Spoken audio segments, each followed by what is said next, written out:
Salut les Vatosokos, j'espère que tout le monde se porte bien. On se retrouve pour une nouvelle petite vidéo, la dernière de cette année, le dernier débrief de cette année. Pas la dernière vidéo parce que j'ai encore une vidéo que je vais faire sur le Paris Saint-Germain. Je vais vous donner mon avis sur ce que je pense de l'équipe qu'on va rencontrer en huitième de finale en Ligue des Champions, et aussi parler des nouvelles recrues qui sont sur la liste, sur la shortlist du PSG pour cet hiver, donc les Brésiliens.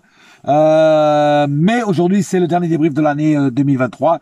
Donc un match. On n'a pas vu un super match, surtout la première mi-temps qui a été vraiment dégueulasse, qui a été vraiment soporifique, qui a été vraiment amorphe. C'était vraiment il se passait rien, quoi. Je veux dire, il y avait une possession stérile, hein, comme je le dis souvent dans mes vidéos, dans mes dernières vidéos.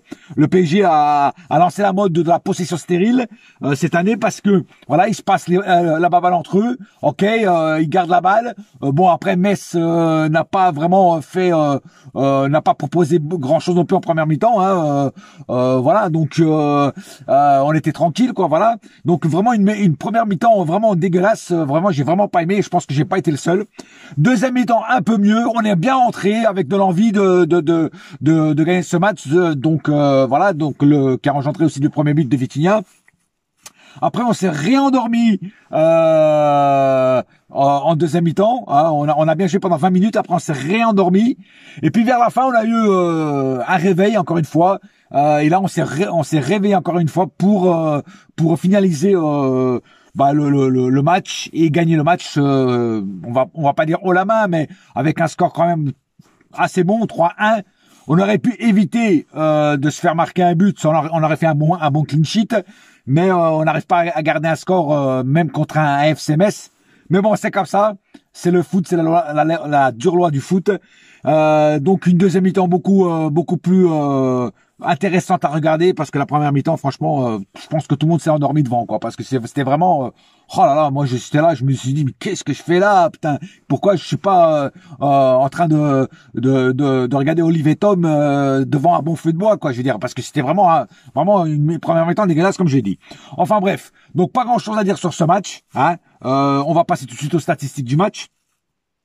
13 tirs du côté PSG, 3 du côté Metz, 5 tirs cadrés du côté PSG, 1 du côté Metz, 75% de possession du côté PSG, 25 du côté Metz, 829 passes du côté PSG, 271 du côté Metz. Donc voilà, c'est là que tu vois qu'on était largement en possession du ballon, hein, mais pour pas faire grand-chose, surtout en première. Précision de passe 92% du côté PSG, 74 du côté Metz, 6 fautes du côté PSG, 9 du côté Metz, 0 carton jaune du côté PSG, 1 carton jaune du côté Metz, aucun carton rouge des deux côtés, 5 hors-jeu du côté PSG, aucun du côté de Metz, et 5 corners de chaque côté. Voilà. Donc voilà, comme je dis, on les a dominés, mais pas. On aurait pu vraiment les éclater, parce qu'il y a eu vraiment beaucoup de déchets techniques, surtout de la part d'un certain petit joueur que je vais vous dire qui c'est. Voilà, on va passer au cas par cas tout de suite. Donnarumma a plutôt fait un bon match. Il nous a fait une belle petite claquette à un moment. Il a été quand même assez sérieux. Bon, après, il n'a pas vraiment eu grand chose à faire durant le match, hein, parce qu'on était plus dans le camp adverse que Metz dans notre camp. Donc, il n'a pas vraiment eu beaucoup de boulot à faire, mais le peu boulot qu'il a fait, il l'a fait bien. Voilà, pas de boulette, rien. Donc, à signaler qu'il a été correct dans le match. Marquinhos, bon, comme d'habitude, je l'ai trouvé un petit peu faiblard. Il a fait 2-3 trucs pas mal, 2-3 petites défenses pas mal. Mais voilà, Marquinhos, l'autre fois, il y a un supporter qui est venu me dire que Marquinhos était le maillon faible de cette équipe. Et je pense qu'il a raison. En quelque part, il a raison, parce que c'est vrai que Marquinhos, en fait, c'est le seul qui reste de la remontada, tu vois. Donc voilà. Donc est-ce qu'il faut se débarrasser de lui à un moment ou à l'autre? Peut-être que oui. Voilà. Ce serait un bon sujet de vidéo. J'en reparlerai peut-être plus tard. On verra bien. Skriniar. Bon, il n'a pas été dégueulasse sur ce match-là, même s'il est, comme on le sait, très lent. Mais il a pas été dégueulasse. Il a quand même fait son taf. Voilà, il a évité quand même pas mal de trucs. Il a commis quelques petites erreurs, mais c'était pas des erreurs très graves dans l'ensemble du match. Danilo, la masterclass. Toujours l'Europe, toujours le mur. le mur portugais, voilà, je vais l'appeler le maçon, hein, bientôt, sans faire de clichés évidemment. Franchement, Danilo, et rappelons encore une fois que c'est pas son poste. Hein, lui, il est milieu, hein, donc c'est pas son poste. Mais franchement, en défense, il est magnifique, quoi. Il a encore fait des stoppages d'action de l'équipe adverse avec une classe magnifique. Ugarte n'a pas été dégueulasse. Voilà, il a récupéré beaucoup de ballons. Il a fait son match. Voilà, Ugarte pas plus, pas moins, il a fait son match. Vitinha, la classe. Non seulement il marque le premier but qui décoince le score, mais qui est vraiment un beau but, un but d'attaquant. C'est un milieu, mais c'est un but d'attaquant. Et il a récupéré énormément de ballons au milieu, Vitinha. Voilà, il se trouvait souvent des bons caviars à Mbappé, qui a pas su en profiter surtout en première mi-temps. Donc très bon match de Vitinha encore ce soir. Et Vitinha me régale vraiment de match en match. Il marque énormément cette année. Vitinha vraiment très en forme cette année, donc j'espère qu'il continuera en deuxième partie de saison. Parce qu'on aura besoin d'un Vitinha comme ça, avec cette envie de marquer et cette envie de récupérer le ballon. Zaïre Emery, on va dire que c'est pas son meilleur match. Voilà, je le sentais un petit peu nerveux, tu vois, il faisait souvent la gueule, il contestait l'arbitre. Zaïre Emery, redescends un tout petit peu, frère. Te prends pas la tête. T'as été correct jusqu'à maintenant. Va pas dans ces travers de t'énerver, voilà, parce que quand tu t'énerves, toi, tu joues moins bien, tu vois. Donc, reste comme tu es avant, comme t'étais avant. Voilà, te fais pas que ta tête ne gonfle pas. Voilà, reste tranquille dans ton coin. Fais ce que tu sais faire de meilleur, joue au football et t'énerve pas, ça sert à rien. Voilà. Lee. Voilà, Lee, c'est lui qui m'a énervé un petit peu parce que Lee, c'était les montagnes russes, voilà, ou plutôt les montagnes coréennes, on va dire ça comme ça, parce que en fait, il a pas été mauvais, mais il a pas été bon non plus, tu vois ce que je veux dire. Voilà, il a énormément d'échecs techniques, il a perdu énormément de ballons.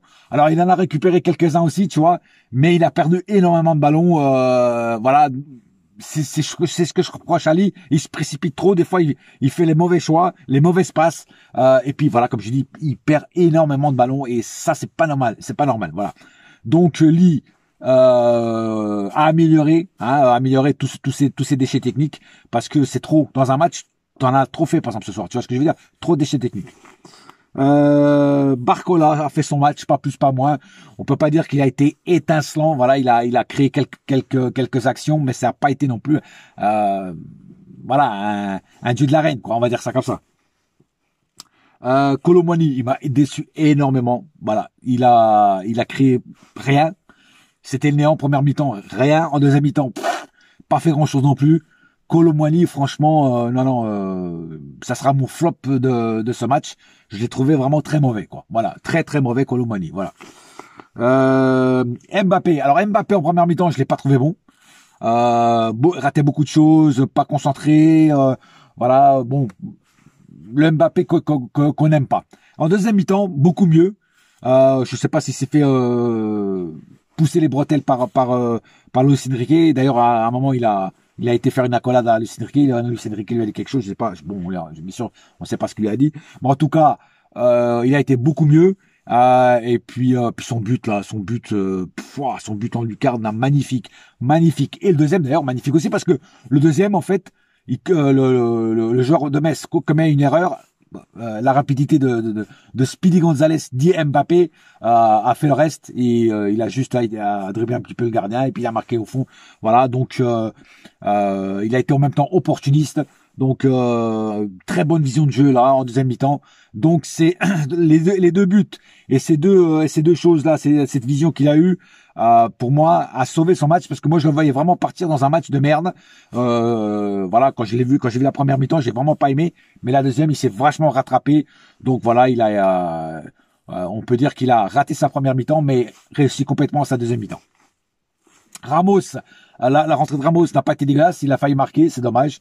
En 5 minutes, il a failli marquer. Le petit Ethan Mbappé, voilà, il a fait des belles choses, des belles passes, il a proposé pas mal de trucs. Donc voilà, bon, Solaire, lui, je n'en parle même pas, c'est même pas la peine, il a rien fait. Mais voilà, donc j'ai fait à peu près le tour du globe, donc pas plus pas moins à dire sur ce match. Voilà, on finit sur une victoire. Dernier match de l'année, on a 40 points, donc on a 7 points d'avance sur le deuxième qui est Monaco. Tout va bien dans la Casa PSG. Qualifié pour les huitièmes de finale avec la Real Sociedad. Je ferai donc une vidéo pour parler de ça, de ce que je pense de ce match, de ce prochain match de Ligue des Champions. En attendant, je vous souhaite pas encore un joyeux Noël parce que comme je vous dis, je vais vous faire une dernière petite vidéo, peut-être même le jour de Noël ou après Noël. Ah, peut-être non, après Noël je ferai. Donc je vous souhaite maintenant un joyeux Noël à tous. Passez de bonnes fêtes. La vidéo sur ce que je pense du Real Sociedad, je la ferai donc le 26, je pense le 26 si j'ai le temps, ou voire même le 25 si j'ai le temps. Voilà. En attendant, un joyeux Noël à tous. Passez de bonnes fêtes. Prenez soin de vous. Soyez avec toute votre famille. Voilà, avec vos grands-pères, vos grands-mères pour ceux qui ont encore la chance de les avoir. Vos parents, papa, maman, tout ça. Pareil pour ceux qui ont encore la chance de l'avoir. Moi, j'ai encore la chance d'avoir mon papa et ma maman. Donc voilà. Et passez tous Noël en famille. Et à bientôt pour de nouvelles aventures. Et ici, c'est Paris ma gueule. Et évidemment, un seul cœur, un seul club, c'est Paris ma gueule. Yes, my friend. Et la saga continue. Allez, bouya!